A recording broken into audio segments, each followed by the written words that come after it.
nama saya Septiana Priscilia dengan NIM 1320111133184 dari kelas A2, Angkatan 2020 Fakultas Keperawatan Universitas Airlangga. Pada kesempatan hari ini, saya akan membuat video mengenai pemeriksaan fisik pada sistem integumen, yang mana pada pemeriksaan ini meliputi pemeriksaan kulit, pemeriksaan rambut, dan pemeriksaan kuku.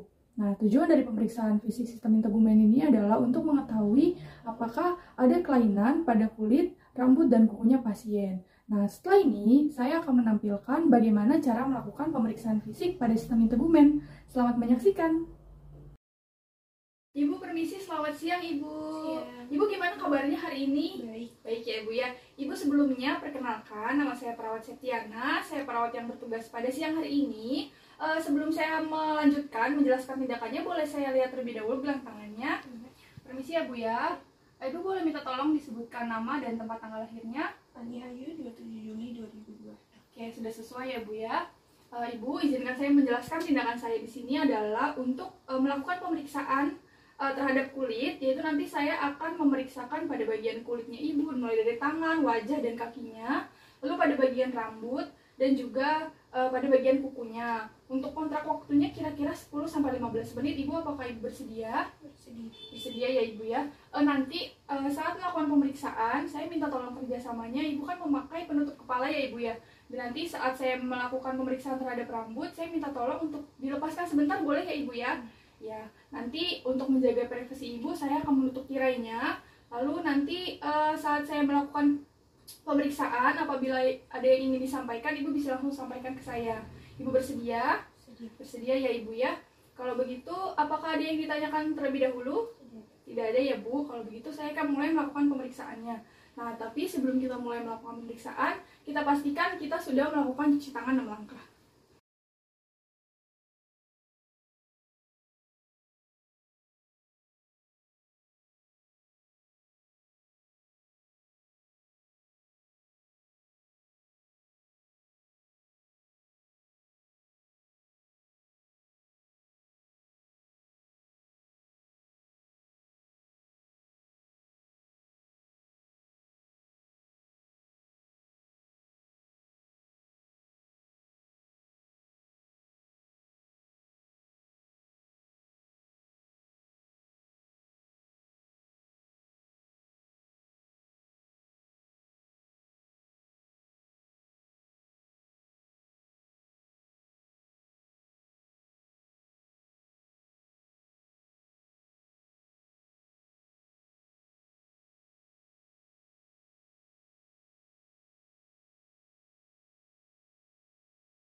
Baik, jika sudah, maka kita bisa mulai melakukan pemeriksaan. Kita akan melakukan pemeriksaan integumen, yang mana terdiri dari 3 pemeriksaan. Yang pertama ada pemeriksaan kulit, pemeriksaan rambut, dan pemeriksaan kuku. Nah, di sini kita melakukan pemeriksaan kulit. Yang pertama kita kaji warna kulitnya bagaimana, apakah ada tanda-tanda hiperpigmentasi dari bagian wajah, tangan, hingga permisi ya Ibu, saya mau lihat pada bagian kakinya. Di sini kita lihat juga apakah ada warna kelainan pada kulitnya. Selanjutnya kita juga lihat apakah ada lesi. Jika ada lesi, kita kaji bagaimana bentuknya, datar atau menonjol. Lalu kita lihat juga bagaimana ukuran dan warnanya. Selanjutnya kita kaji apakah ada kulit kering yang menimbulkan kerak pada bagian tangan dan kakinya pasien. Lalu kita juga lihat apakah ada tanda-tanda edema. Jika ada, kita kaji bentuk, lokasi, dan warnanya bagaimana. Selanjutnya kita juga amati apakah ada tai lalat pada kulitnya pasien. Jika ada, kita kaji juga bentuknya bagaimana, datar atau menonjol. Selanjutnya kita lihat apakah ada bekas stretch mark. Jika ada, kita kaji warnanya bagaimana, pink atau keputihan. Lalu juga kita kaji stretch marknya itu timbulnya karena setelah proses kehamilan atau terjadinya penurunan berat badan. Lalu kita juga kaji pada bagian wajahnya apakah ada freckles, apakah ada vitiligo, lalu apakah ada tanda-tanda peteki, lalu pada bagian kulit pasien juga apakah ada ruam kemerahan. Selanjutnya kita lakukan pemeriksaan palpasi masih pada bagian kulitnya pasien. Kita palpasikan apakah terdapat tanda-tanda kulit yang kasar. Ibu permisi ya, saya akan mengecek pada kulit ibu apakah di sini ada tanda-tanda kulit kasar yang biasanya terjadi pada pasien hipotiroidisme. Lalu selanjutnya kita cek juga pada bagian wajah. Kita cek untuk mengetahui kondisi kelembapan dari kulitnya pasien. Permisi ibu, saya akan mengecek untuk mengetahui kelembapan dari kulit wajahnya pasien. Baik, setelah itu kita lakukan untuk mengecek suhu kulitnya. Di sini caranya kita membandingkan kedua kaki pasien dan kedua tangan pasien menggunakan punggung dari tangan. Kita lakukan pengecekan suhunya. Siap ibu. Jika sudah, lalu kita lakukan untuk mengetahui turgor kulitnya pasien apakah baik atau tidak, yaitu dengan cara punggung tangannya pasien ini kita cubit secara perlahan untuk mengetahui apakah turgornya bagus atau tidak. Nah, normalnya ini nanti dia akan kembali dengan cepat. Ibu permisi ya Bu ya. Baik, kita lakukan.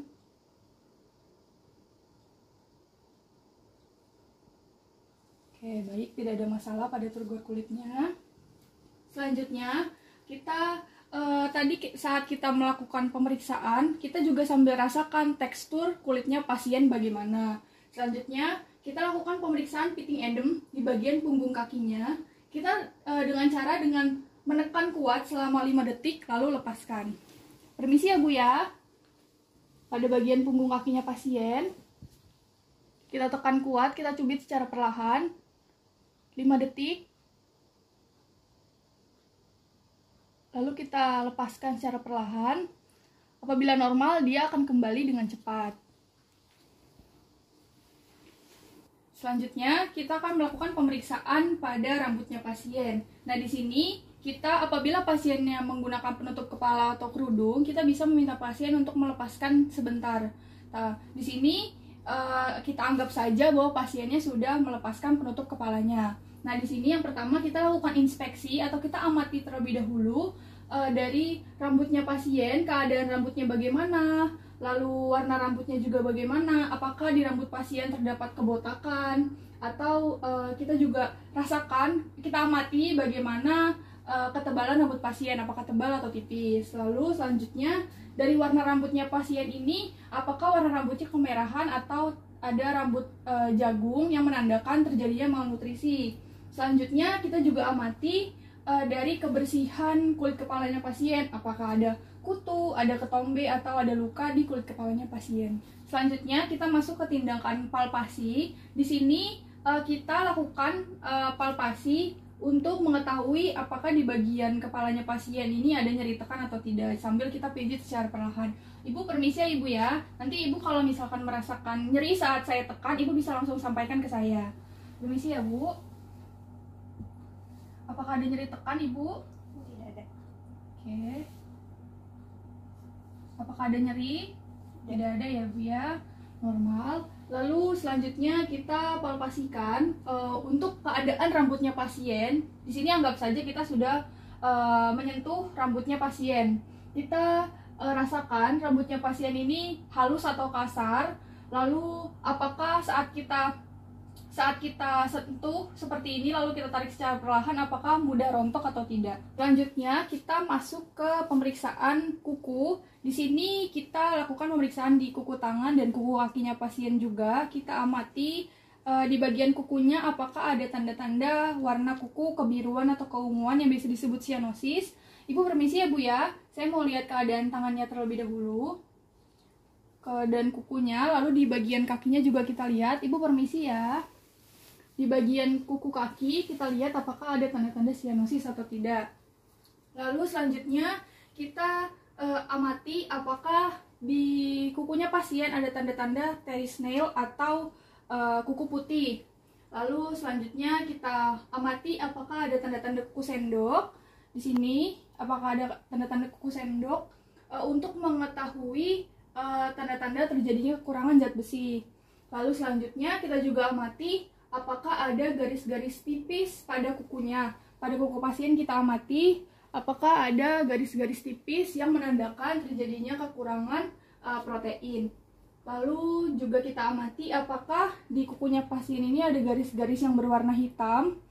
Ada garis-garis yang berwarna hitam, kita amati untuk mengetahui terjadinya tanda-tanda melanoma. Selanjutnya kita masuk ke tindakan palpasi. Di sini kita akan melakukan tindakan CRT atau capillary refill time, yang mana nanti kita akan menekan kukunya pasien selama 5 detik dan kita hitung dia kembali merah. Kalau normal dia kembali merah dalam waktu kurang dari 2 detik. Ibu permisi ya Bu ya, boleh saya minjam tangannya sebentar. Kita akan melakukan CRT. Kita tekan dalam waktu 5 detik. Lalu dia akan kembali normal dalam kurang waktu dari 2 detik. Ya. Baik Ibu, terima kasih. Lalu selanjutnya kita akan mempalpasikan. Kita lihat bagian kukunya pasien apakah ada tanda-tanda sianosis yang berwarna kebiruan atau keunguan. Ibu permisi ya. Sini kita lihat, pada bagian kaki juga kita lihat apakah ada tanda-tanda sianosis. Lalu apakah ada warna yang putih atau pucat juga yang menandakan terjadinya anemia atau anemis. Baik, selanjutnya apabila diindikasikan adanya kelainan-kelainan finger, kita bisa melakukan auskultasi. Baik, Ibu, di sini pemeriksaannya sudah selesai. Saya tutup terlebih dahulu ya Ibu ya, selimutnya. Ya. Baik, Ibu, pemeriksaan kita hari ini sudah selesai. Tadi saat dilakukan pemeriksaan, Ibu normal semua ya Ibu ya. Warna kulitnya juga normal, tidak ada tanda-tanda hiperpigmentasi. Lalu juga tadi kukunya juga nggak ada kelainan ya Ibu ya, nggak ada pucat, nggak ada warna keunguan juga. Rambutnya juga tadi tidak ada tanda-tanda malnutrisi. Ibu semuanya dalam kondisi yang baik. Kalau begitu, maka pemeriksaan hari ini sudah selesai. Sebelumnya, apakah ada yang ditanyakan terlebih dahulu Ibu? Tidak ada ya Ibu ya. Kalau begitu, Ibu nanti apabila ada yang ingin dibantu atau butuh bantuan perawat, Ibu bisa nanti menekan tombol yang ada di samping Ibu. Nanti akan ada perawat yang bertugas yang datang untuk membantu Ibu. Kalau begitu, saya permisi dulu ya Bu ya. Terima kasih untuk waktunya. Selamat siang Ibu. Selanjutnya kita masuk pada tahap dokumentasi. Di tahap dokumentasi ini adalah kita menyampaikan hasil dari pemeriksaan kita ke pasien. Nah, hasil yang didapatkan adalah pasien tidak memiliki kelainan pada kulitnya, tidak ada tanda-tanda hiperpigmentasi, lalu juga pada bagian rambutnya pasien tidak ada tanda-tanda malnutrisi, tidak ada rambut yang berwarna kemerahan, lalu tidak ada juga rambut jagung, lalu pada bagian kuku pasien juga normal, tidak ada kelainan, tidak ada tanda-tanda sianosis atau warna yang putih pucat yang menunjukkan bahwa pasiennya anemis. Pasiennya juga kooperatif saat dilakukan pemeriksaan fisik, maka dapat disimpulkan bahwa pasien normal, tidak ada kelainan, tidak ada gangguan pada sistem integumennya. Sekian video pemeriksaan fisik pada sistem integumen yang bisa saya sampaikan. Semoga bermanfaat. Terima kasih sudah menyaksikan.